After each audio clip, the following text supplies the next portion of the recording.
GTO par exemple, même jusqu'à maintenant, hein, j'irai même jusqu'à là, GTO c'est extrêmement représentatif de la vie de collégiens et de lycéens que tu as au Japon. Donc, il y a des normes sociales, que les gens le veuillent ou non, c'est comme ça. C'est pas nous qui les décidons, elles sont décidées par la majorité des gens.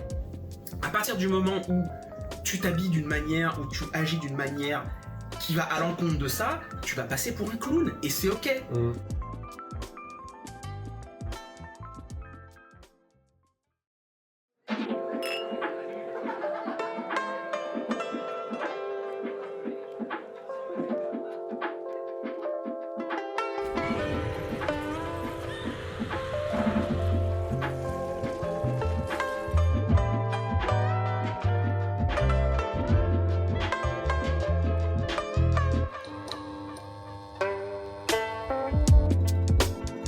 À la tienne. À la tienne, voilà, tu fais l'annonce.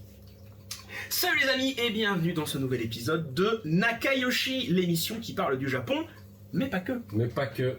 Et voilà. Voilà, on est que deux, encore une fois. Hein. C'est avec Crash le dernier épisode qu'on a fait. Le dernier épisode c'était avec Crash, d'ailleurs. Cool, on a bien rigolé, on a bien dabé. Ouais, d'ailleurs, bah attends. Cette fois on va commencer l'épisode en dabant. On va commencer en d'abord. Ok, 3, 2, 1. Magnifique. Regarde, on va ramener le dab, on va y arriver. Bah, dabez dans les commentaires, hein, si vous le pouvez. Dabez dans les commentaires. Je suis sûr que t'as une émote que tu peux faire un dab. Putain, pourquoi y a pas un emoji dab? Mais je suis sûr que tu peux en faire un en ASCII. Ah oui. Bah écoutez, s'il y a quelqu'un qui arrive à faire un super Dab en commentaire. On le pin. Vraiment, mettez-le, grand respect à vous.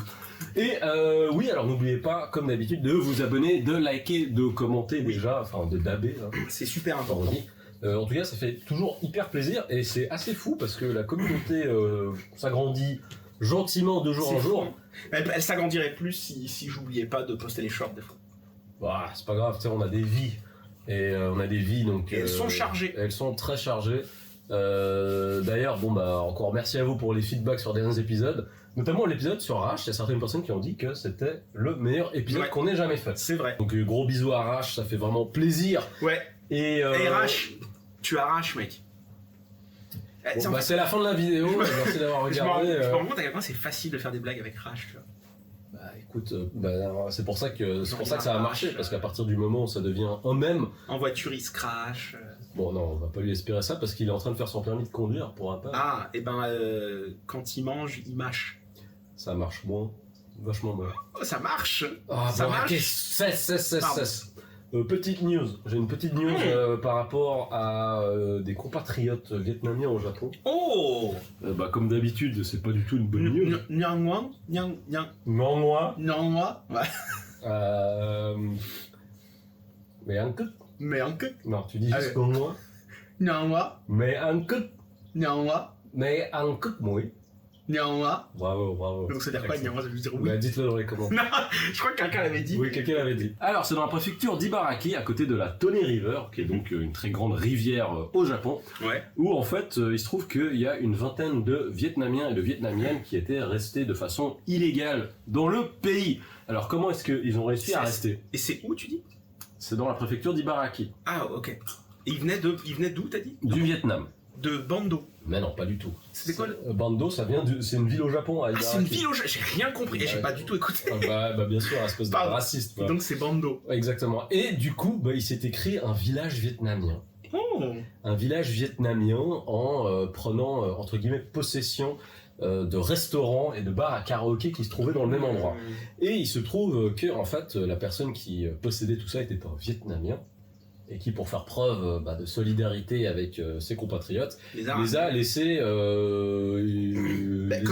vivre là dans des motels et ce genre de choses. Donc ils ont pu rester plus longtemps que leur visa. Ah ça par contre c'est pas bien. Et par contre évidemment c'est des migrants illégaux, on va dire, mais ça cache malheureusement une très triste réalité, c'est qu'en fait ces personnes vietnamiennes qui étaient venues au Japon, elles étaient venues dans un premier temps en tant que trainees, donc elles étaient venues pour un stage. Ouais. Et les conditions de travail dans lesquelles elles se sont retrouvées étaient tellement mauvaises. Ah merde. Ouais, donc en fait s'il y a aussi de la faute des personnes japonaises qui les ont fait venir ici. Et c'est Ça ça. rend très bien ce qu'ils faisaient. Voilà, donc c'était un petit peu une espèce de réaction en chaîne négative. Et ça, c'est vrai que c'est quelque chose qu'il faut pas oublier. C'est que, on en avait déjà parlé dans un épisode, j'ai un cousin qui était venu travailler à Shizuoka pendant plusieurs années pour faire du travail à la chaîne, du travail d'usine. C'est pas joyeux. C'est pas joyeux du tout. Et il y a beaucoup de vidéos sur les réseaux sociaux. Alors évidemment, si on n'est pas anglophone ou francophone, les gens ne s'intéressent pas à ça. Mais il y a beaucoup de vidéos qui sont faites par des Vietnamiens qui sont partagées. Ouais. Et mec, tu les vois se faire insulter et frapper par leurs collègues japonais. À ce point-là. Il y a des trucs très très violents. Il y a l'esclavage en fait, littéralement. Enfin, c'est pas genre travaille plus vite, mais c'est vraiment au quotidien. Le bully est traité comme exactement, c'est vraiment du bullying. Et bon, malheureusement, comme on le sait, il y a beaucoup de personnes qui au Vietnam ne se trouvent pas dans une situation très joyeuse. Et pour un petit peu plus d'argent que chez eux, ils sont un peu obligés de courber l'échine. Et donc c'est à bon dos. Ouais, c'était. Et ils étaient dans ce. Ils ont bon dos, les immigrants. Bon, ok, ça suffit. Et toi, est-ce que t'as des bonnes nouvelles ou... Des bonnes nouvelles qu'est-ce qui s'est passé cette semaine? J'ai fait du montage. Ouais. Merci à toi. S'il était long l'épisode. Ouais. Des bonnes nouvelles. Écoute, j'ai rien. Moi, la vie suit son cours. Je travaille sur des petits projets. Donc, mais bon, après, ça sera le téton qui pointe. Mais sinon, en nouvelles spécifiques, rien de spécial. Il y a eu un nouveau président. Qu'est-ce qu'il y a? Ça va? T'as l'œil sec. Oui, c'est la fatigue. En fait. Ah, c'est la fatigue, merde. C'est la fatigue. Bon. Non, qu'est-ce que je voulais dire? Il y a les États-Unis qui ont un nouveau président. Exact, c'est le retour du Trump. D'ailleurs, c'était le retour du temps. Donc on est parti pour 4 ans de mème et de bonheur et de drôle. Moi, je pense que je me frotte les mains. Je pense que c'est une news qui est assez pertinente, vu que ça coïncide avec le sujet de la vidéo du jour, à savoir pourquoi est-ce que le Japon fascine autant. C'est vrai. Au point où ça pousse beaucoup de gens de l'étranger à idolâtrer le pays et ses icônes. Et à lui pardonner des choses, qui vont à l'encontre aussi de leur mode de pensée. Tout à fait. Bizarrement, quand ça se passe au Japon, souvent, on pardonne. Oui, Ou alors, au Japon, c'est pas normal, mais dans le reste du monde, personne s'en plaint. Bon. Alors, première question que j'aimerais te poser, c'est pourquoi est-ce que tu penses que... déjà, pourquoi le Japon fascine? Parce que tu as différents points... C'est évident que, on va pas se leurrer, majoritairement, le Japon fascine de par la pop culture. C'est clairement la pop culture. Pour moi, il n'y a aucun autre doute.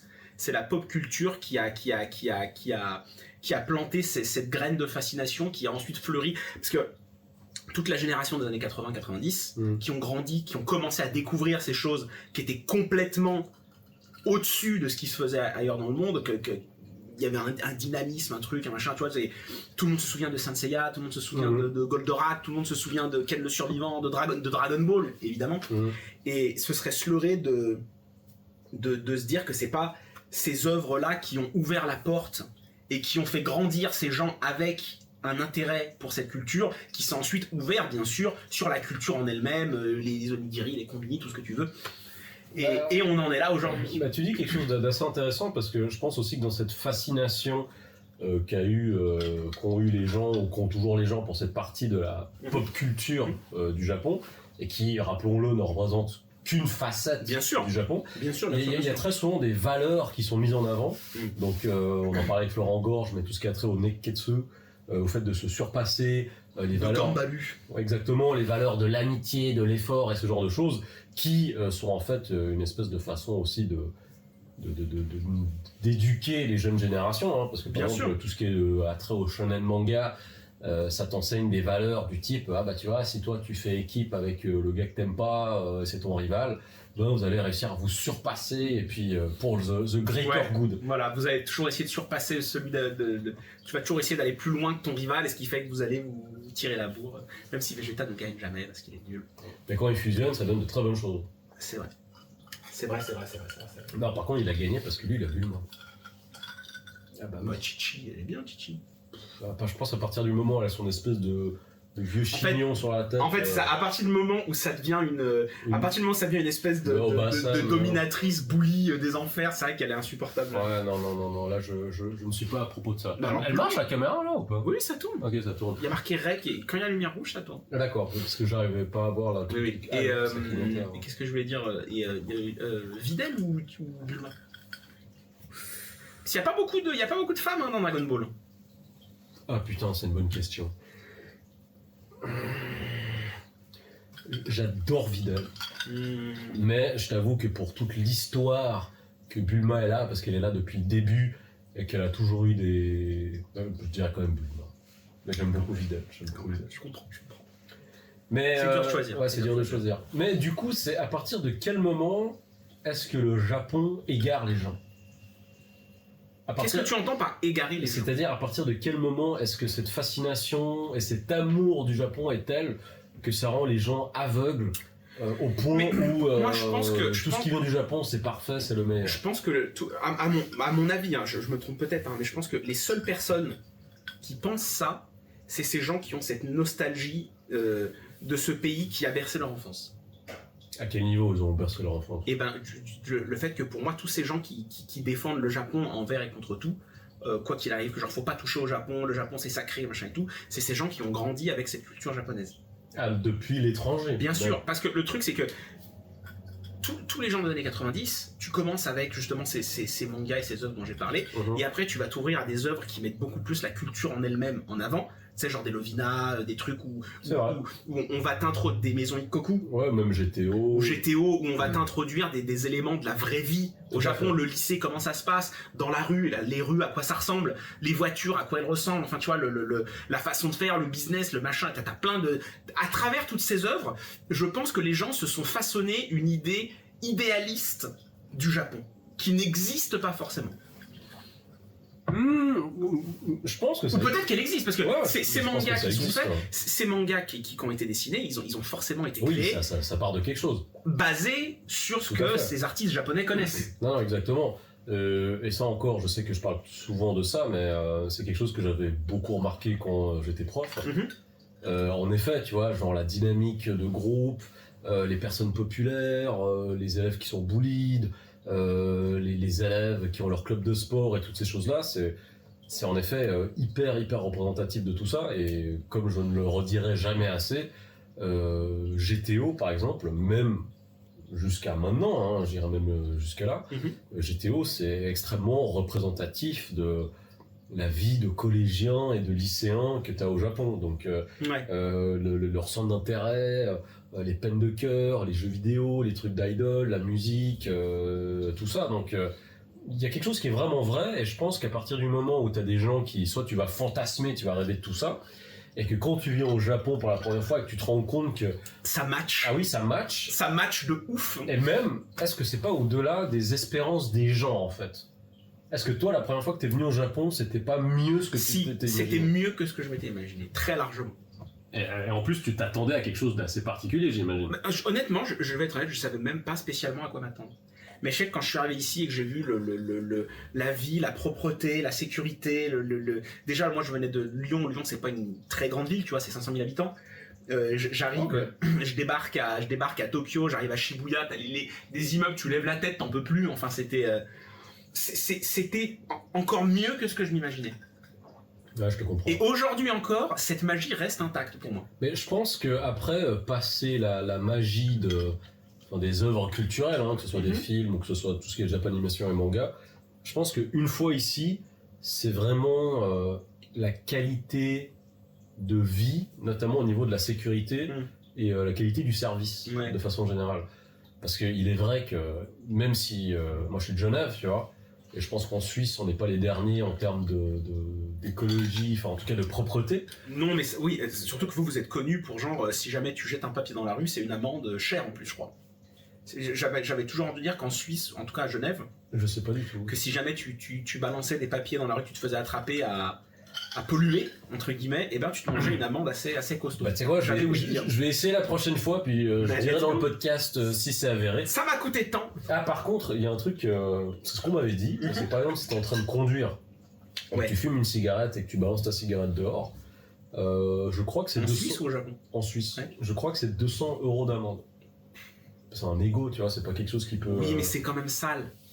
La question, Non, c'est mais que... c'est pour ça que je te dis, c'est que c'est un mégot, c'est pas quelque chose qui va disparaître dans la nature en 2 jours, tu vois. Ouais.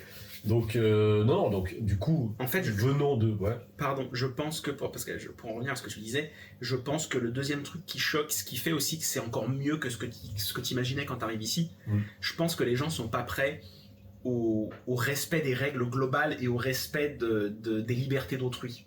Ici, tu vois, au respect de l'espace personnel d'autrui. Ah ouais, c'est clair. Regarde, par exemple, la dernière fois, justement, c'est un cas qui se passe souvent, tu vois. Tes souhaits. C'est un cas qui se passe relativement souvent, tu vois, tu rentres dans le train, toi, automatiquement, ton sac à dos, tu le sors de ton dos, tu le mets devant toi pour pas déranger. Tout à fait. Il y a un groupe de touristes qui sont rentrés, avec leur sac à dos de 3,50 m qui dépasse dans le dos, ils restent dans son dos, ils rentrent, ils se tournent, ils te mettent des coups, ils s'en battent les couilles, tu vois. J'ai plus l'habitude de ça agace de ouf. Et après tu dis, bon, allez, c'est pas grave, les mecs qui sont en touriste sont pas ça. C'est vrai que t'as pas les codes.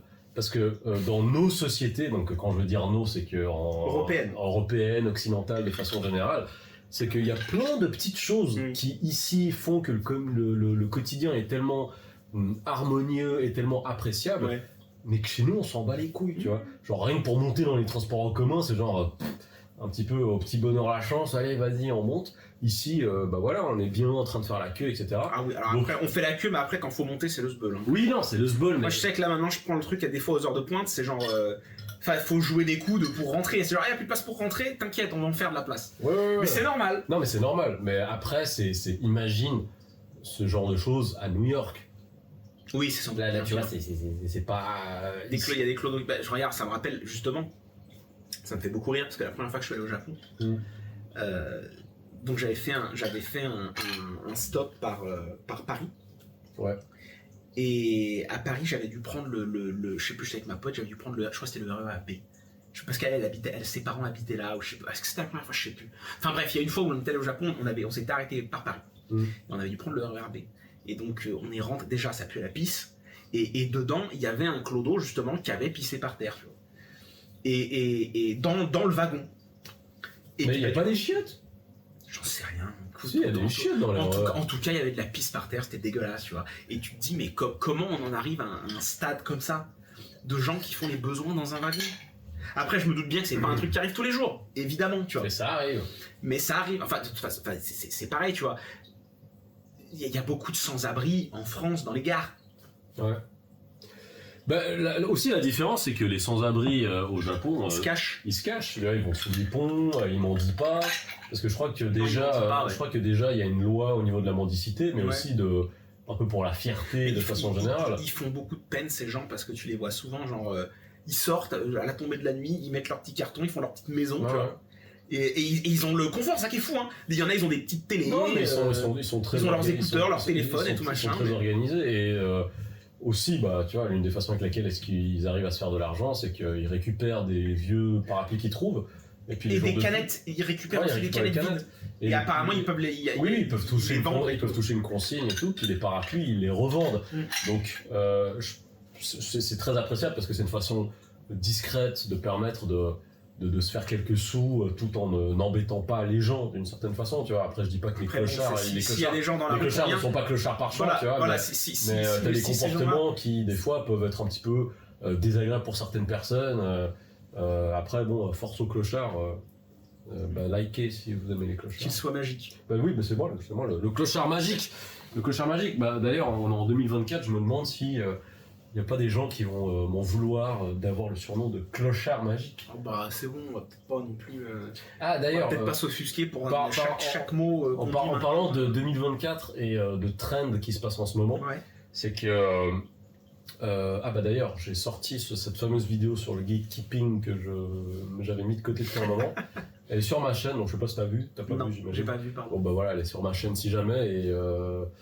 Et en fait, j'étais très surpris parce que le retour des gens était à 99,9999% très positif. Ouais. Et le truc, c'est que maintenant, en 2024, vu que Trump a gagné les élections américaines, il y a sur les réseaux sociaux un espèce de, je sais pas si c'est un trend, je sais pas comment dire, mais il y a beaucoup d'Américains qui partagent le fait que c'est bon, je déménage au Japon, je veux au Japon. Au point où même qu'il y a un thread Moving to Japan sur Reddit, les modérateurs ont dû limiter ou mettre un message d'avertissement à cause du fait que Trump était élu et qu'il y avait trop de gens qui voulaient venir déménager au Japon et qui venaient demander conseil en créant de nouveaux threads et tout. Et je me dis, putain, mais c'est quand même ouf, cette espèce de mode. Bon, après, vu que c'est une mode, on imagine qu'à un moment, ça va fade out, ça va disparaître.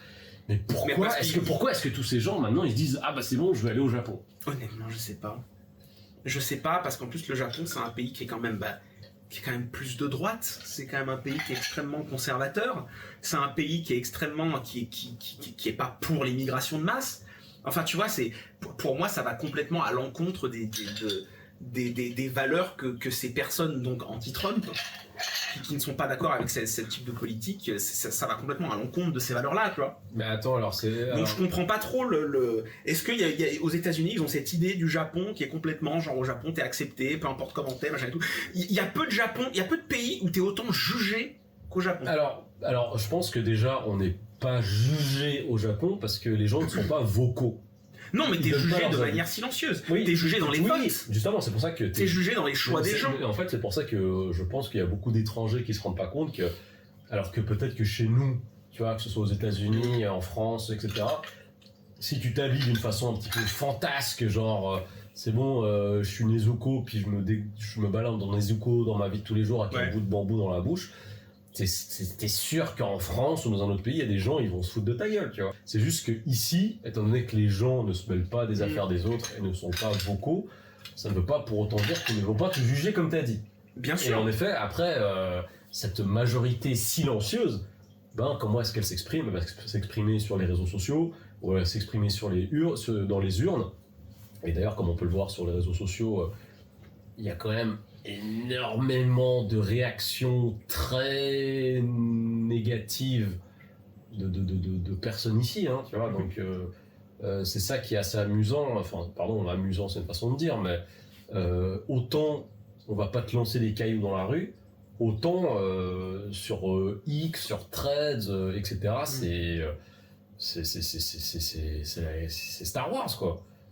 Mais bon, tu vois, moi, alors je sais pas si toi tu l'as ressenti, mais ces derniers mois, j'ai vraiment ressenti plus d'antipathie de la part des locaux vis-à-vis des visiteurs. Mais parce que c'est ce qu'on disait sur le dernier sujet, c'est qu'il y a beaucoup de gens qui viennent faire comme chez eux, qui viennent foutre le sbeul, qui viennent faire les clowns, et que les locaux, je peux comprendre qu'au moment ils en ont un peu marre.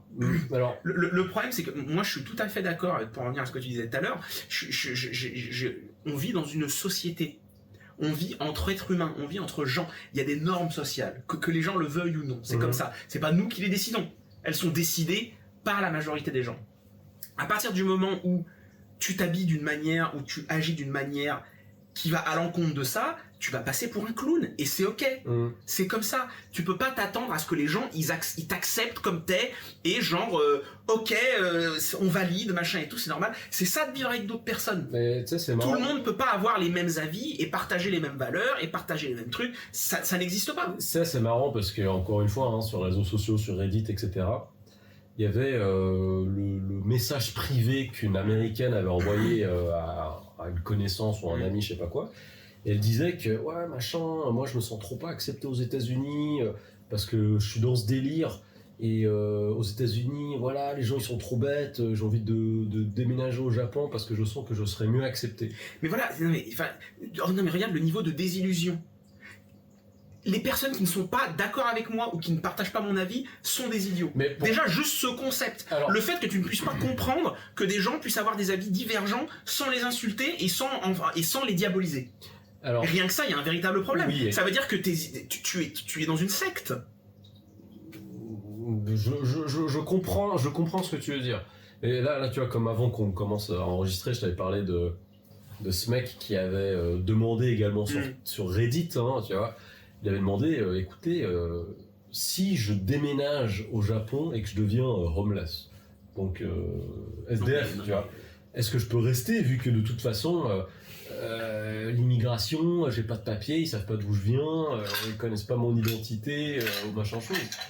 Mais c'est pour vraiment c'est témoin du degré Non, un peu de folie et de choses auxquelles les gens sont prêts à tout pour absolument venir et déménager ici, quoi. Là, c'est vraiment... Non, mais là, c'est complètement fou. Enfin, t'imagines, enfin, c'est quoi le projet, c'est quoi le plan? Mais dans ce cas-là, pour Donc, toi... est-ce que venir au Japon, c'est une fin en soi? Mais pour toi, voilà, alors justement, ça c'est la question. Mais pourquoi est-ce que tu penses que ces gens... Parce que j'en sais rien, le gars qui veut devenir SDF et puis sans papier au Japon, c'est quoi? C'est parce qu'il aime les mangas qu'il a envie de faire ça ou... Déjà, est-ce que cette personne était sérieuse? Est-ce que c'était pas juste un troll? Tu vois? Non, je pense qu'il y a quand même de la sérieuse. Parce que je veux dire, je vois pas comment tu peux avoir... Et je pense que le Japon, c'est pas un bon pays pour être homeless, hein. Est-ce qu'en fait c'est un bon pays pour ce genre de personnes? Mais non. Et je pense que c'est pour ça que il y a beaucoup de gens qui viennent au Japon et qui n'y restent pas. Parce que la désillusion, à un moment, elle frappe et tu te rends compte que, bah oui, non, effectivement, c'est pas fait pour moi, ce pays. Et ça, pour moi, c'est un problème qui se réglera tout seul. Tu vois ce que je veux dire? C'est la sélection naturelle. Bon, je sais pas si on peut dire que c'est la sélection naturelle, mais en tout cas, c'est juste que, une fois que les gens réalisent que c'est pas le pays à quoi ils s'attendaient, d'eux-mêmes, ils savent très bien qu'il faut pas rester ici. Ouais, tout à fait. Mais... j'aimerais rebondir sur autre chose par rapport à ça. Ouais. C'est que, bon, on l'a vu, et comme on en parlait dans cet épisode, par rapport aux gens qui venaient ici et qui, pour avoir des vues sur les réseaux sociaux, étaient prêts à faire tout et n'importe quoi. Il y a quand même ce côté où il y a des gens qui peut-être ne sont jamais là au Japon ou je ne sais quoi, qui ont insulté ces personnes, ces influenceurs et tout, comme si le Japon c'était à eux. Comme si le Japon c'était à leurs parents. Et comment ça? Bah c'est genre, déportation, c'est inadmissible de faire des tractions sur un tori et tout. Ah oui, ça, ça oui. Merde et tout. Alors que, ok, ça se fait pas, mais il n'y a pas mort d'homme. Non, c'est vrai. En fait, si on doit être objectif et un petit peu calculer, penser à la gravité de l'acte en tant que tel, je veux dire, des gars qui font les idiots et qui dansent, oui, c'est malvenu, oui, ça dérange les gens, mais personne n'a été blessé, personne n'a été insulté, c'est pas du Johnny Somali ou ce genre de truc, quoi. Donc, du coup, qu'est-ce que toi tu penses de ces gens qui sont, j'ai l'impression qu'ils défendraient encore moins leur famille par rapport à la façon avec laquelle est-ce qu'ils ont pris la défense du Japon à ce niveau-là? Je pense que parmi ces gens-là, il y a beaucoup de gens qui aiment bien s'offusquer, juste pour le plaisir de s'offusquer. Tu dis que c'est des Karen? Non, je dirais pas que c'est des Karen. Enfin, je pense qu'il y a des gens déjà qui aiment bien s'offusquer. Et je pense que c'est évidemment des gens qui aiment le Japon et qui aiment la culture. Alors, qui n'aiment pas le Japon forcément le pays, mais en tout cas la culture japonaise. Pareil, les animés, les mangas, les jeux, les machins. Et qui connaissent un petit peu le pays et la culture dans son ensemble. Et c'est vrai que je ne saurais pas mettre le doigt exactement sur ce pourquoi. Bah, j'en reviendrai un petit peu au même point, tu vois. Genre, c'est un côté nostalgie, c'est un doudou. C'est un peu une espèce de dernier bastion de pureté dans le monde. Alors pourquoi pureté? Mais parce que on va dire c'est un des derniers pays, je pense, où genre du monde premier, un des derniers pays civilisés où il n'y a pas de gros problèmes entre guillemets. C'est vrai. Ils ont les problèmes habituels, économiques, ils ont les problèmes, tu vois, la natalité, machin, tout ça. Mais ce que je veux dire, c'est que la vie d'une personne lambda, il y a pas de danger, il y a pas de problème, il y a pas de... C'est vrai, il y a pas de tension sociale. Il y a pas de problème entre les gens, tu vois, ou beaucoup moins que ce qu'on a dans les pays européens, tu vois, ou aux États-Unis. Je suis trop d'accord. Ouais. Tu vois, et regarde les élections américaines, comme les gens se déchirent juste parce qu'ils sont pas des mêmes idées politiques. Même comme les vous, gens se même vous en France. Mais bien sûr. Regarde RN, comment c'était, c'est les droitards et les gauchias. Comment les gens n'hésitent pas à diaboliser l'autre camp et qu'il y a plus de, tu peux pas avoir de débat normal. Tout de suite, les gens se montent dans les tours comme si c'était leur maison, leur famille, leur mère. Après ça, je pense que c'est aussi beaucoup une question de mentalité parce que, comme on le sait en France, vous avez un petit peu le sang chaud, vous aimez bien, vous êtes très vocaux par rapport à la situation politique, par rapport à la situation sociale. En fait, ça crée une espèce de climat anxiogène. Ouais. Et c'est vrai qu'au Japon, je veux dire, quand je sors et que je vois mes amis japonais... Ils sont brands de la politique. Ils parlent pas de ça, tu vois. Alors après, comme disait Assassin, si tu ne t'occupes pas de la politique, c'est la politique qui s'occupe de toi. C'est vrai. Mais dans un monde où tout est tellement politisé, où tu dois tellement un petit peu trop, hein, alors je veux dire c'est important d'avoir la démocratie et les outils qui Oui, vont mais le faire. regarde, la différence. Mais le retour de flamme par rapport à ça, c'est que à partir du moment où tu peux ouvrir ta gueule sur tout, ça devient, c'est la porte ouverte à toutes les fenêtres. Le problème pour moi, c'est pas une question de discussion. Le problème, c'est qu'il n'y a plus de discussion. C'est vrai. C'est pas parce que discuter, moi, justement, il faut discuter. Il faut communiquer. Non, maintenant, c'est des monologues qui s'entrechoquent. Le problème aujourd'hui, c'est que plus personne n'a envie d'écouter le message de l'autre. Plus personne ne fait de réflexion sur le plus personne n'essaie de comprendre l'autre. Et c'est juste mon coin, il a raison. Et ça, moi, j'y mets en grande partie sur la faute à donc ce que j'appelle des méthodes. Des méthodes de malhonnêtes pour couper court aux conversations, c'est-à-dire par exemple, hein, traiter les gens de racistes, de fascistes, de mots encore même plus forts que ça. C'est un petit peu l'argument tout de ultime. Suite, pour mettre court, pour déshumaniser la personne en face. C'est vrai que c'est un petit peu l'argument ultime. Voilà. Afin de couper court à la conversation. Voilà, tu déshumanises, tu diabolises la personne en face, et je dis ça, c'est des deux côtés, hein. Et donc, tu diabolises la personne en face, tu déshumanises, tu coupes court à toute conversation, mais il n'y a plus de dialogue. D'ailleurs, en parlant de couper court à la conversation, c'est que, normalement, comme tu l'as dit, surtout dans une démocratie, c'est un échange d'idées, c'est un partage d'idées. Mais bien sûr, qu'on soit d'accord ou pas avec. Tu peux pas régler de problème. Mais là, par exemple, le podcast de Joe Rogan, où Trump était invité, et le fait que le podcast, alors attention, hein, ce que je dis, c'est pas du tout être pro-Trump ou quoi que ce soit, c'est juste par rapport au fait que on est supposé, enfin en tout cas les États-Unis, on est supposé respecter la liberté, la l'expression et la liberté d'expression. Mais là, le fait que YouTube ait caché le podcast de Joe Rogan avec Trump, c'est honteux. C'est une prise de parti politique c'est encore pire parce que c'est perçu comme une prise de parti politique par les big data. Bon, de toute façon, les grands médias qui détiennent, qui essayent de pousser leur propre agenda politique, ça existe depuis toujours. C'est de la propagande. Fox News, CNN, c'est républicain. Donc ouais. Quel monde de merde. Tu sais d'ailleurs quand tu parles du fait qu'il est impossible d'avoir une conversation avec certaines personnes ou qu'elles veulent couper court et tout à ça, c'est encore une fois hein, pour revenir aux fanatiques du Japon, il y a des personnes, si tu fais ne serait-ce qu'une remarque réaliste, tu vois, parce que évidemment le Japon c'est comme n'importe quel autre pays, il n'y a pas tout qui est beau, tout n'est pas rose, c'est pas Shiba Inu partout et tout ce que tu veux. Il y a des choses ici qui ne vont pas bien, tu vois. Oui, il y en a beaucoup. Il y a beaucoup de choses ici qui ne vont pas bien, qui ne fonctionnent pas bien. Et tout de suite, il y a des gens genre, ouais, non, machin, c'est pire ailleurs, c'est du bashing, machin chose. Et écoutez, c'est quand même dingue que c'est pas possible, il est impossible d'avoir une conversation avec ces gens parce qu'ils n'ont absolument aucun recul par rapport à ça. Il y a beaucoup de gens qui ont cette espèce de... comme tu dis, qui vont défendre le Japon envers et contre tout, comme si c'était leur mère, comme si c'était leur patrie, alors que vous ne serez jamais japonais, les gars. Bah non, vous ne serez jamais japonais. Et même si vous êtes personne ne vous considérera jamais japonais. Et même si vous êtes japonais sur le papier, ce n'est qu'un pays. Alors, tu sais d'ailleurs, petite anecdote très triste, une amie m'avait raconté qu'elle avait une connaissance ou une pote qui habitait au Japon depuis maintenant près de 40 ans. Ouais. Et qui est donc d'origine hollandaise. Ouais. Qui est mariée et qui a des enfants ici, tu vois, donc ils sont moitié japonais. Et sur l'arbre généalogique, il y a donc la branche où il y a le mari, il y a les enfants, mais il n'y a pas elle. Pourquoi il n'y a pas elle? Parce que c'est une gaijin. Tu vois, donc évidemment, là, ce que je dis, c'est pas... C'est dur, celui-là. C'est pas le cas tout le temps, tu vois, évidemment, mais il faut quand même aussi garder à l'esprit qu'il y a des familles, il y a des gens qui sont très conservateurs et qui ne veulent pas de certaines personnes ou de certaines choses au sein de leur famille, tu vois, et c'est une réalité. Donc c'est une réalité qui n'est pas forcément représentative d'une quelconque majorité ou quoi qu'est-ce, mais ça existe, tu vois. Donc, au lieu de se voiler la face par rapport à ces réalités où, bah oui, il y a quand même du racisme, comme dans n'importe quel autre pays. Mais il y en a même plus que dans d'autres pays.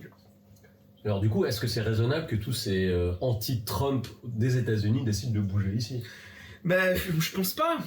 Je pense que ça va pas du tout. Eux, c'est des gens qui, enfin, une fois encore, et en mode on est en quête de liberté, de machin, de trucs. Alors après, c'est sûr que honnêtement, je sais pas. Je sais pas ce que ces gens espèrent trouver au Japon. Bah, c'est ce fameux Eldorado qui a été vendu ces dernières années, notamment sur les réseaux sociaux. Je veux dire, en plus, c'est des gens qui sont très en quête de politisation et qui aiment bien la politique et machin truc. Enfin, vous n'y aurez pas accès au Japon. Ouais. Vous n'allez pas choisir de quoi que ce soit. Tiens, en parlant de politique, au moment où Shinzo Abe est décédé. D'ailleurs, Trump avait dit que Shinzo Abe lui manquait. Il a dit ça récemment, je crois. Ouais, c'est genre oh, I want to see him. Je crois qu'il avait dit un truc comme ça, quoi. À la mort de Shinzo Abe, Ouais. il y a une réaction assez particulière, c'est qu'il y a eu énormément de messages de condoléances et de soutien, de dessins de Shinzo Abe qui avaient été faits. Non mais tu vois, des dessins vraiment hommage, genre ah, reposez en paix, grand machin de cette grande nation. Il y a plein de gens qui l'aimaient pas. Mais oui, alors en fait, c'est quand même dingue cette espèce de déjà manque de recul et de méconnaissance totale du fait que Abe c'était quelqu'un qui était pas du tout populaire, quoi. Encore une fois, on en parlait dans un autre épisode, mais au moment où il a été assassiné, hein, enfin paix à son âme, et que j'en discutais avec des amis japonais ou avec des élèves japonais, ça commençait toujours par ah machin, le pauvre il est décédé dans des circonstances vraiment terribles, Ouais. mais tout de suite c'était genre ah vraiment c'était quelqu'un, il a fait beaucoup de choses mauvaises, il a fait beaucoup de mal au pays, et d'ailleurs très récemment il y a eu donc cette journaliste. Par rapport à ça, c'est donc une journaliste qui a été abusée sexuellement Par Shinzo Abe ? Non, pas par Shinzo Abe. Ah voilà, j'ai trouvé. Alors, comment elle s'appelle la personne ? La journaliste s'appelle Shiori Ito et elle a été attaquée sexuellement, bon, on peut pas dire exactement le terme, tu vois, par le biographe du Premier ministre Shinzo Abe. Ok. Et le truc, c'est que il y a des preuves qui suggère que le Premier ministre Abe ainsi que le Premier ministre Suga, donc son successeur par la suite, ont fait pression auprès de la police nationale afin de couvrir cette histoire de vol et court-circuiter l'investigation. Tu vois, donc en fait, c'est quelqu'un qui, même après sa mort, continue on apprend toujours des choses horribles à son sujet. Et ça, malheureusement, bah, tu vois, si t'es un fanboy ou une fangirl du Japon, genre, oh, le pauvre, toi, le grand premier ministre de ce pays, le meilleur du monde, le Japon, ça m'énerve parce que dans quel autre pays il y a un leader mondial qui il lui arrive quelque chose où il meurt, est-ce qu'on va lui faire des hommages comme ça, tu penses ? Bah, à l'international. À l'international, je sais pas, ça effectivement, je sais pas. La mort de Chirac, peut-être, il y a eu des trucs, honnêtement, je sais même pas. Mais je crois que le Japon avait fait des hommages quand même à Chirac. Oui, non, Chirac, il y avait beaucoup de Japon. Oui, mais là, je te parle des hommages de fans. Ouais, ça a zéro sens. Moi, par exemple, après, Angela Merkel, elle va mourir. Je connais personne. Je pense qu'il y a beaucoup de ces hommages qui sont des mèmes. En fait, tout simplement du fait que c'est un personnage politique qui a fait partie de la scène. Non, parce que c'est un personnage politique qui au final a fait partie de la scène pop culture d'internet à travers le monde. Et du coup, je pense que beaucoup de ces hommages, ils sont semi-sérieux entre guillemets, tu vois. C'est genre merci pour les mèmes, tu vois. Non. Là, c'est vraiment merci premier degré. Je sais pas. Si, parce qu'il y avait eu des articles de journaux à l'époque. Par rapport au fait qu'il y avait des médias, notamment japonais, ou japonais avec des rédacteurs anglophones, etc., qui s'étonnaient de ça, quoi. Oui, mais c'est parce que eux, ils voient ça, mais c'est des journalistes. Ça veut pas dire qu'ils ont forcément bien interprété les intentions derrière ces trucs, tu vois. Non, alors... Moi, j'ai du mal à imaginer des gens vraiment dire merci oui, non, parce que... De la même manière que les gens disaient merci Iwata quand... Non, j'ai sauté dans le rabbit hole. Ouais. C'est pas sarcastique, hein. C'est des gens qui sont premier degré. C'est vraiment, c'est pas du même. Ouais. C'est vraiment des hommages. C'est comme quand, par exemple, j'imagine John Lennon est décédé. C'est un peu la même chose. c'est dans cette vibe-là, tu vois. Effectivement, à ce moment-là, c'est très étrange. Oui, c'est pour ça que moi, c'est pour ça que je trouve ça très bizarre que justement le Japon et de tout ce qui touche au Japon, c'est forcément mieux qu'ailleurs, tu vois. Alors moi, je suis d'accord, hein, la bouffe japonaise au Japon, c'est meilleur ici, tu vois. Mais il y a un peu ce délire, genre, je sais pas, les gens, enfin vraiment, on a le droit d'aimer le Japon, mais pas que l'amour nous rende aveugles. Mais une fois encore, je pense qu'il y a ce côté un petit peu, tu sais, never meet your heroes. Je vois ce que tu veux dire. Tu vois, ou genre c'est facile d'idolâtrer le Japon quand tu le vois de l'extérieur. Après je dis ça, nous on aime bien le Japon aussi, donc. Oui, mais tu vois, il y a même des gens, ils sont ici, c'est genre, c'est bon, tu peux pas. Tu peux pas dire ne serait-ce que la moindre remarque réaliste. Moi, je pense sincèrement que ces gens qui défendent le Japon, je pense sincèrement que c'est quand même tous des fans de pop culture japonaise. Avant tout. Je pense. C'est vrai. Bah oui, je pense que tu fais une très très bonne remarque à ce niveau parce que comment dire, je suis pas le meilleur exemple du monde, hein, attention. Mais je pense que j'ai un certain recul par rapport au Japon, parce que c'est pas la pop culture qui m'a mené au Japon. C'est vraiment la chose qui m'a vraiment donné envie de rester ici, c'est les gens. En fait, j'ai trouvé le japonais, la japonaise extrêmement aimable, courtoise, etc. Et moi, c'est pas parce que j'ai vu Ghost in the Shell, Akira, ou que j'ai lu tel manga, ou j'ai joué à tel jeu vidéo que genre Japon, tu vois. Bah ça a quand même un petit peu... je veux dire, t'es dessinateur, quoi, et puis t'es dessinateur en style animé manga. Oui, donc, tout à fait, mais ça, tu peux pas dire que ça a pas quand même un minimum influencé. Oui, ça a influencé le truc, mais tu vois, par exemple, moi, ça fait depuis, je sais pas combien d'années, peut-être une quinzaine d'années, voire peut-être 20 ans, tu vois. Ouais, je dirais bien 20 ans, je m'intéresse de loin. Tu vois, genre, on parle, ok, j'ai vu Frieren, tu vois. Par exemple, Kimetsu no Yaiba, moi j'avais seulement regardé parce que j'avais mes élèves de bas âge qui en parlaient, puis je me dis, ah bah c'est cool, comme ça je peux participer avec eux et puis avoir une bonne relation, et puis c'est cool, ça me fait plaisir. Donc mon seul intérêt dans Kimetsu no Yaiba, c'était pour mes élèves. Comme mon seul intérêt de, par exemple, lire Bleach, c'était pour notre ancien lieu de travail, et la même chose pour My Hero Academia, tu vois. Mais maintenant, de moi, de ma propre motivation, de ma propre envie, il n'y a rien depuis je ne sais pas combien d'années, tu vois. Et le fait est que là tu vas me parler d'Akihabara, de figurines, genre il y a la nouvelle Portraits of Pirate, ou il y a la nouvelle figurine de ça, tu regardes sur des sites, j'en sais rien, les Mercari, bidule, mais je m'intéresse pas du tout, tu vois. Et la seule raison pour laquelle est-ce que je me suis réintéressé, c'était pour des raisons professionnelles. Mais maintenant, je sais que le point de vue que j'ai par rapport au Japon, c'est pas du tout par rapport à ça, tu vois. J'ai cette distance, tu vois. J'ai cette distance. Donc il y a énormément de choses que j'adore, hein. Ne nous leurrons pas, je suis pas du tout en mode Japan bashing ou quoi que ce soit, mais je pense avoir un petit peu plus d'objectivité par rapport au gars qui vient et puis qui, je sais pas, il va te faire des vidéos genre ah oui mais tu sais au Japon les choses elles se passent comme ça, elles se passent comme ça. Moi ça m'intéresse pas, tu vois. On est juste des publics différents, on a des centres d'intérêt qui sont différents. Encore une fois, c'est pas un jugement de valeur, mais la façon avec laquelle est-ce que je vois le Japon maintenant, c'est beaucoup en termes d'institutions, c'est en termes de mentalité, c'est en termes de réel politique aussi. Parce que d'ailleurs, ce serait intéressant si on arrive à avoir ce guest un jour. J'ai un pote qui est donc un pote d'enfance, tu vois. Lui, il est donc intervenant à l'université de Meiji, je crois, ici. Et il passe souvent sur les plateaux télé pour parler de réel politique en rapport avec le Japon. Tu vois, donc situation avec les îles, avec la situation à Taïwan, quid de Corée du Nord. Exactement. Ça s'appelle APAC. Exactement. Donc lui, c'est vraiment spécialiste. Asia Pacific. Exactement. Lui, c'est vraiment spécialiste de ça. Il était aussi journaliste pour Asahi Shimbun.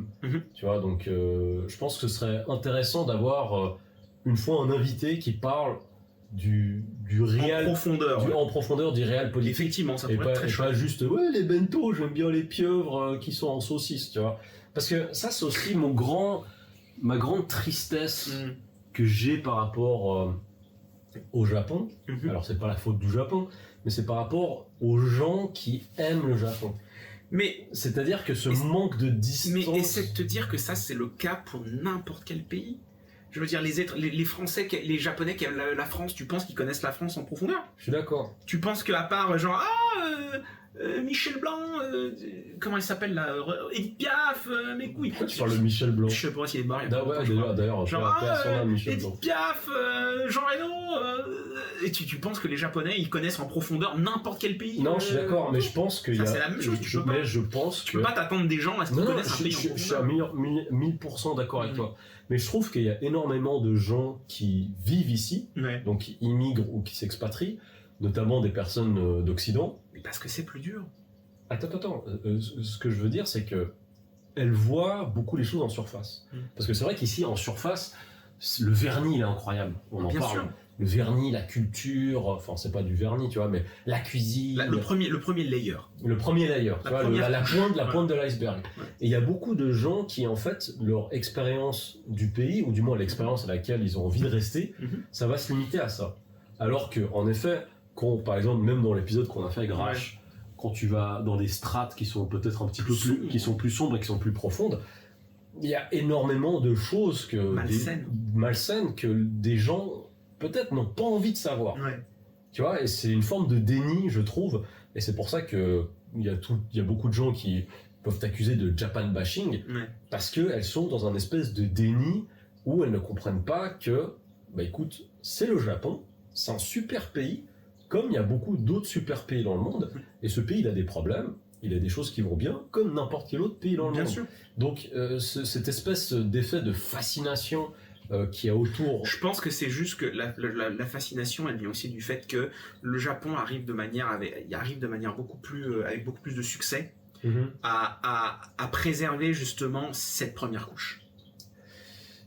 Alors que cette première couche dans les autres pays européens, elle part à volo en ce moment. Tu vois ce que je veux dire? Ouais. Tu te retrouves, tu te retrouves avec des marchés de Noël, avec des trucs pour pas que les camions ils puissent passer ou machin. Enfin, tu vois, c'est.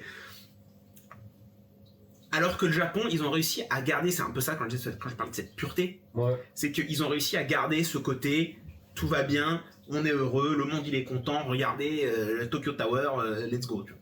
Alors ça, c'est vrai que tu as trop raison par rapport à ça, parce que, encore une fois, dans un autre épisode, on faisait, ou du moins je faisais référence au fait que c'est vrai que dans la culture japonaise de façon générale, le fait de garder la face Ouais. est hyper important. Ah oui, Et c'est pour ça que d'apparence, il y a énormément de choses qui sont magnifiques, voire même magnifiées.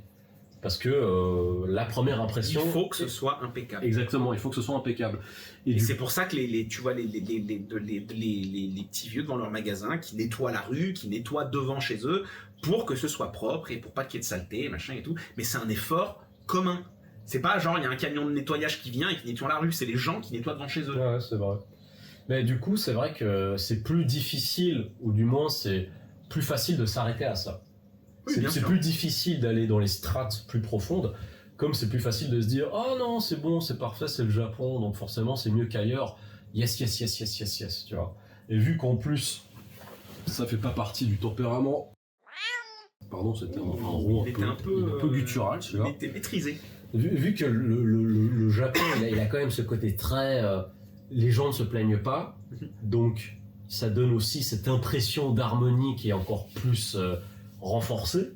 Mais oui, parce que les Japonais de manière générale sont aussi beaucoup plus unis qu'en France. Il y a un côté, au Japon, il y a beaucoup plus ce côté, il y a les Japonais et les autres. Tu vois ce que je veux dire? Donc on est tous ensemble contre les Noirs, les Arabes, les Vietnamiens. Hein. Et les Français, tout ce qui n'est pas bridé. Tout à fait. Et les Chinois, Enfin, même tout ce qui n'est pire, pas japonais. même pire, tout ce qui n'est pas japonais. Voilà, même ce qui est japonais, pour eux, c'est encore Tout ce qui n'est pas difficile. japonais, Même alors les que- Hafou. Non, mais du coup, ouais, je sais pas. Moi, je pense que c'est aussi quelque chose qui a peut-être tendance à me tendre, Ouais. dans le sens où des fois, t'as un peu l'impression de parler avec des murs. Tu vois, avec encore une fois, nous, Quand tu parles à qui? quand je parle avec ce genre de personnes qui ont cette fascination, c'est comme s'ils Mais étaient parce que- lobotomisés, c'est comme si c'était un culte ou une secte, quoi. On en a rencontré plusieurs. Il y a ces gens qui arrivent, qui défendront le Japon à tout prix, qui vont trouver toutes les excuses pour défendre le Japon, pour te dire ah ouais, toi tu dis ça, bah mais non c'est pas vrai, le Japon c'est trop bien. Regarde dans ce pays comment c'est, regarde dans ce pays comment c'est quand même mieux qu'ailleurs. Il y a toujours ce côté Oui, mais ce côté, ce qu'il appelle whataboutism. Genre, Le oui, mais regarde ça. whataboutism. Oui, mais et lui alors, tu vois, faut toujours pointer ailleurs et alors que le Japon, c'est un pays qui a des problèmes. Ouais, c'est un pays qui a des problèmes. Mais une fois encore, c'est un pays, ce n'est pas ta mère. Ouais, ce n'est pas ta mère, ce n'est pas ton père, donc franchement... C'est pas forcément un pays qui sera derrière toi quand t'es en galère. Ah, d'ailleurs, aussi, autre chose, c'est que nous, on parle du Japon, évidemment. Mhm. Encore une fois, on n'a pas la prétention d'avoir parole d'évangile Ah non. par rapport à ce pays. Nous, on C'est-à-dire parle juste que- par rapport à notre Voilà, expérience par notre et à comment expérience. on l'interprète. Voilà, Ça veut pas dire qu'on a on raison. a nos anecdotes, on a nos expériences de vie qui sont propres à nous, et certainement il y a des personnes qui regardent, il y a d'autres personnes dans le monde qui auront des expériences différentes, sûr. qui ont leur Japon. Après, encore une fois, quand je vous disais qu'on n'est pas parole d'évangile, c'est que les conversations qu'on a, elles se font vraiment à la fraîche, pour garder vraiment ce côté bon enfant, spontané et tout. Donc, il peut arriver que ce qu'on dit, il peut y avoir des erreurs ou ce genre de choses-là. Et nous, on vous invite non seulement à participer, mais également à vous renseigner de votre propre côté. Et faites vos propres recherches, je pense que c'est le plus important. Il faut penser par soi-même. Voilà, il faut penser par soi-même. Et je donne même un exemple, c'est que dans un des épisodes, je parlais de Madame Butterfly. En fait, la personne dans Madame Butterfly est une chinoise, c'est pas une japonaise, tu vois. Ouais. Mais encore une fois, là, tout ce qu'on fait et tout ce qu'on dit, ce n'est pas préparé. Tu vois, ce n'est C'est pas vrai. préparé. Donc, on vous remercie pour votre compréhension et votre gentillesse par C'est rapport à ça. Bon, Montoinou, écoute, je pense qu'on va se diriger tout. Bon, en vrai, c'est un sujet quand même très très dense, on pourrait en parler, mais malheureusement, le temps nous presse. Oui, le temps nous presse. Donc, nous allons tout de suite passer sur un petit téton. Téton qui pointe. Quelle est ta petite tétonnade? Alors, ma tétonnade, c'est un truc cool, parce que ces derniers temps, j'ai rencontré des personnes très intéressantes, Ouais. dont une demoiselle qui travaille dans le secteur de la K-pop. Oh. Et ça fait super plaisir parce que... Comme ça, Mida. non, Niha. Mais non, mais Mais oui, mais je sais, putain. Et du coup, elle, super encore. intéressant parce qu'elle travaillait Mhm. pour YG Entertainment. Oh, je connais pas du Tu tout. connais pas du tout. YG Entertainment, en fait, c'est l'un des plus gros labels Ouais. de K-pop. Je connais Waluigi, mais pas YG. C'est la même chose sans le lui, tu vois. D'accord. Donc YG Entertainment a, entre autres, comme artiste, Ouais. Blackpink. Ah oui, c'est big ça, Voilà. c'est fat, non? Voilà, oui, Blackpink, c'est certainement the biggest K-pop act in the world, tu vois. Donc elle travaille là-bas et maintenant elle travaille pour une autre très grosse structure, Ouais. sans trop en dire, sur laquelle est signé mon artiste de K-pop préféré. Bah écoute. Et du coup, c'était super intéressant de faire sa connaissance et de discuter. Et bon, je pense que depuis le temps, les Nakayosh sont au courant que Les Nakayosh. j'ai un intérêt, une curiosité toute particulière par rapport au monde de la musique. Et voilà, ça fait également un petit peu écho à la conversation qu'on avait eue avec Rash. Voilà. Quoi pour toi? Eh ben écoute, moi j'ai commencé, je me suis fait un petit tweet, j'ai beaucoup hésité parce que comme le temps me manque en ce moment moi aussi, eh ben il faut que je choisisse avec prudence les jeux dans lesquels je me lance. Ah, t'es sur un autre jeu là. Voilà, et j'ai décidé enfin de me lancer dans un nouveau jeu parce que je viens de finir... Qu'est-ce que je viens de finir? Oui, j'ai fini Zelda Echoes of Wisdom. Ah, il est bien. C'est moyen. Ah, mais tu l'as fini vite, non? Il est pas très long, mais c'est moyen. En fait, c'est la formule de Breath of the Wild, En Link's Awakening. voilà, adaptée à Link's Awakening. Ah, mais c'est pas bien? C'est pas magique. Ah, merde. Non mais c'est sympa, tu vois, mais c'est pas l'expérience que j'attends d'un Zelda 2D en fait. D'accord. Même si les concepts étaient intéressants, le concept de, tu sais, de pouvoir poser des blocs et des objets, et de faire tes propres solutions, tes propres... En fait, le problème c'est que tu trouves très vite quels sont les trucs les plus pétés et les 80% des Ah, autres tu fais trucs, tout le temps, tu les utiliseras ok, jamais. Donc quoi. tu fais tout le temps le même machin, puis ça fonctionne tout le temps. Quoi. C'est ça. Après, au niveau de l'histoire, c'était intéressant parce que en termes de lore, il ramenait des choses intéressantes qui avaient été un petit peu mises de côté par les anciens jeux. Et en termes d'argent. Et c'est la première blague de l'épisode. Pas mal. Non, non, t'as voulu qu'on la coupe. Les gens sauront jamais. J'ai Ah, fait une super- bah oui, qu'on la coupe Ah, celle-là. mais si, j'ai dit, ils ont bon dos. Ah oui, ouais, Elle était pas mal. c'est ça. Bref. Et du coup, j'ai décidé de commencer donc le JRPG le plus chaud du moment, à savoir Métaphore Refantasio. Donc, nouveau jeu d'Atlus, donc les créateurs de Persona Ça ressemble beaucoup à Persona 5, les menus. et de Shin Megami Tensei. Ah, ils vont même encore plus loin dans le délire. Justement, les menus sont très très. Enfin, c'est un peu fou. Attends, est-ce que Atlus, au bout d'un moment, ils vont pas la formule, on fait du Atlus, ça va pas finir ça par. Bah mec, c'est exactement ce que j'étais en train de me dire. Au final, j'ai vraiment l'impression de jouer encore à Persona avec un skin. Parce qu'ils ont voulu faire un jeu fantasy, et au final, je trouve que l'aspect fantasy, enfin les persos, ils ont des vêtements quand même stylisés à la Persona, quoi, tu vois. Et je suis un peu déçu parce que on est loin de l'offre de base qui était proposée au moment où ils ont annoncé Métaphore, qui ne s'appelait pas encore Métaphore. Il y a très longtemps, je te parle de ça, il y a peut-être 5-6 ans. Ah déjà, il avait annoncé à cette époque. Il y a 5-6 ans, justement après la sortie de Persona 5, ils avaient annoncé Atlus Next Project, qu'ils avaient appelé ça Project Fantasy ou un truc comme ça, Project Fantasy ou un truc comme ça, parce qu'ils voulaient faire un jeu d'Heroic Fantasy où il y a justement une elfe aux yeux rouges qui est devenue, là, je sais pas comment elle s'appelle, Hildebourg ou je sais pas. Ah ouais, ça fait pas du tout fantasy. Hein. Et là, le problème, c'est que je suis d'accord, l'ambiance, elle fait pas du tout fantasy. Ils ont gardé le concept de race, de machin, de trucs, mais il y a toujours ce côté un petit peu Shin Megami Tensei, Persona, des ombres très appuyées, le machin. Ouais. Après voilà, je l'ai commencé, c'est pas mal, ça se joue bien, j'aime énormément l'inspiration Hieronymus Bosch. Quoi En fait, tous les monstres... Pourquoi tu dis des trucs racistes là? Non mais c'est son nom, il s'appelle Hieronymus Bosch, c'est un peintre. Ah d'accord, je peux te parler un peintre qui a inspiré beaucoup d'artistes japonais, en l'occurrence Berserk.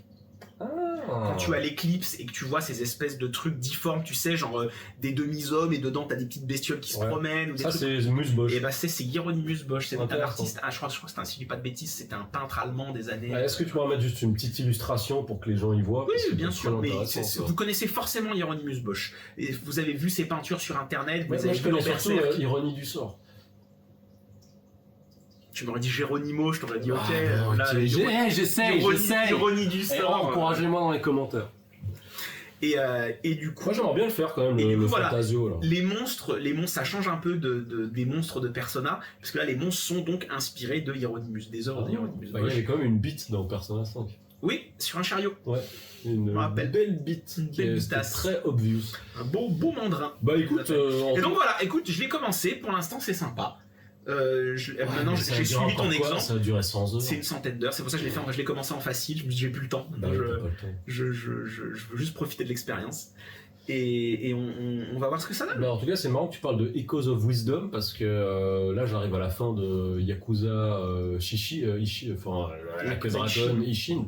Et le prochain jeu que j'aimerais faire, c'est Link's Awakening sur Switch. Ah, il était trop bien. Donc, c'est un de mes Zelda donc moi, c'était mon Zelda préféré sur Game Boy de base. Mais j'entends. Donc là, je me réjouis de pouvoir le refaire. Pour la petite anecdote, c'est Link's Awakening qui a lancé la formule qu'on retrouvera dans Ocarina of Time.